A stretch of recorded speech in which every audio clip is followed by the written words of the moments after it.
Hey guys, Raji here from RJ Recruiting. Have you guys ever used LinkedIn when doing a job search? If not, you're missing out. No, this is not a plug for LinkedIn. I'm not getting paid to say this. I mean, if they want to pay me, feel free to reach out. Absolutely. My LinkedIn profile is below and my contact information. Anyways, LinkedIn is one of the top sites used by job seekers and by recruiters such as myself. There are other large job sites like Monster and Indeed and Dice and others. Some are geared towards certain industries, certain types of jobs. Like Dice is focused more on tech careers. I used to use Dice a lot a few years ago when I was a candidate looking for IT jobs. But then I noticed a lot of the same jobs on Dice were posted on different boards. And you'll see that today too, because recruiters and HR and whoever's posting jobs will probably use multiple job boards. But LinkedIn is one of the most popular ones. And it is one that's used a lot by recruiters, like I mentioned before. So it's really important to get your LinkedIn profile set up in a way where if I'm searching for you for a particular role, you will pop up in my search. And I'll explain that in a bit. So when somebody posts a job on LinkedIn and then they search for the right candidate, they don't magically find you. There is a search criteria we go through. If you really know what you're looking for, you can get more and more specific to really get the right candidate. For example, if I'm looking for a data analyst, I'm not going to just look at data analysts because data analysts have different skill sets, different experience levels, things like that. So the more you understand, the more I understand about what the job requirements are, the better it helps me to find you and find the right person. Let's first take a look at the LinkedIn jobs page, and I'll show you what the jobs page looks like, then how to search for jobs for you as a candidate, and how I as a recruiter find you. And I can show you on LinkedIn ways to kind of set up your profile, add some things that help me search for you and help me search for the right person. So, if you have a specific skill set, we'll make sure it's in your profile, and how keywords are important, and just overall profile setup. I'll kind of touch on that. So let's look at LinkedIn. Let's take a look at the jobs page on LinkedIn. So from the home page on a computer or on your app, for this video, it's going to be on a computer. From the main page, click on jobs. Here you can search for keywords as well as filter out things like location or remote or easy apply. Some job postings, they make you go to an external site or a company website. They have their own application process. I always just try to get the easy apply. You're already uploading your resume, you're applying, you don't need to go through another application. So let's say you're looking for a help desk admin role. You would type in the search, help desk admin, then hit search. And then you'd get the search results. And then you can click on it, on the job title. You get more information on the right side. And then if that job was posted to allow the easy apply, you will have an apply button, and just with a couple of clicks, you can basically apply for that using your resume.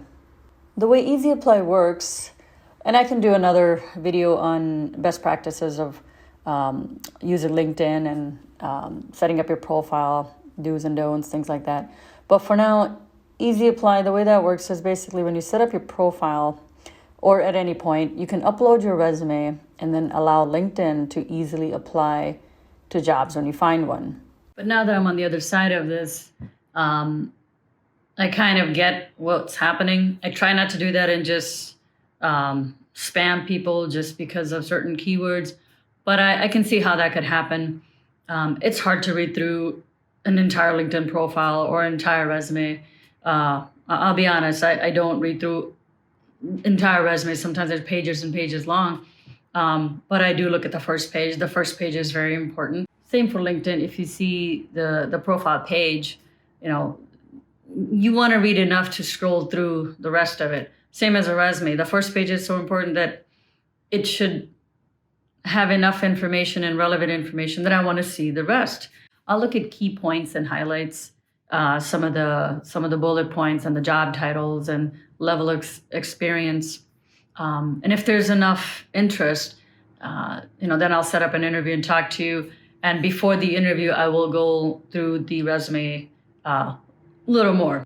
But anyways, that's why keywords are important. But some of the keywords can be general, like network, for example, or Windows, or software. I mean, you have to get more specific and maybe use multiple words, like .NET developer instead of just a developer, or security engineer instead of just engineer, things like that. So we can talk more about that later. Now, on the recruiter side, let me show you how we find you. Some of you out there may have been contacted by a recruiter about a job they think you're qualified for. Sometimes you can be a great fit just from your profile if you've done it right. And sometimes recruiters will reach out based on certain keywords that appear in your profile. It's happened to me in the past. I recall, just because I had network written in my profile somewhere, I would get emails and phone calls about network engineering jobs. I'm not a network engineer, never was. I used to get annoyed by that. If somebody really carefully read through my resume or any of my profiles, they would know I'm not a network engineer.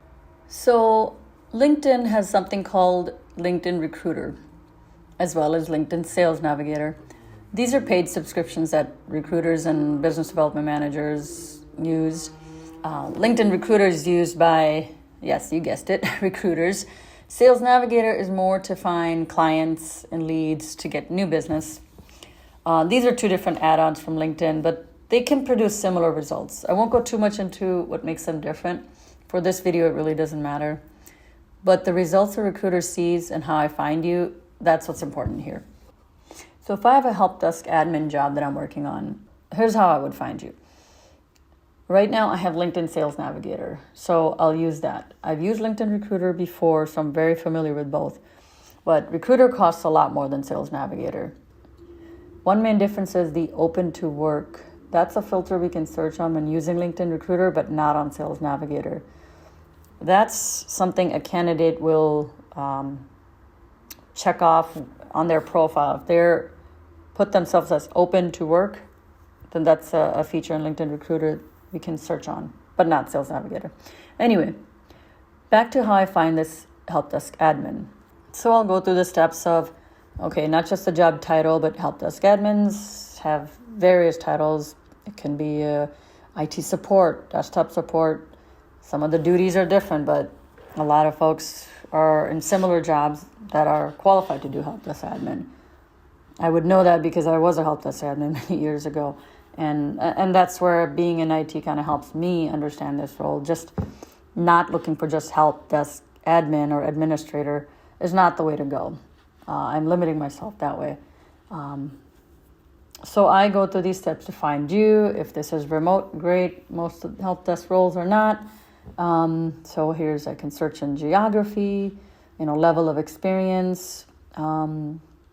Usually help desk admins are people with not many years of experience, but there's some folks who love what they do and they've been doing it for a long time. So I don't want to limit myself too much.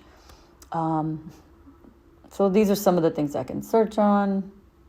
Current title, past title, where they reside.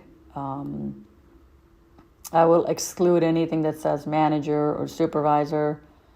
So, these are some of the features I can use to find a help desk admin. And then on the right side, there's all these profiles. I can send a connect request with the message. This is limited to 300 characters. So sometimes if you do get a connect request with a short message, it's because we're limited. Or I can just send a connect request and see if you accept. Then there's no limit. I can also send an email message. There is a character limit, but it's way more than 300 characters. Here, it's like sending you an email.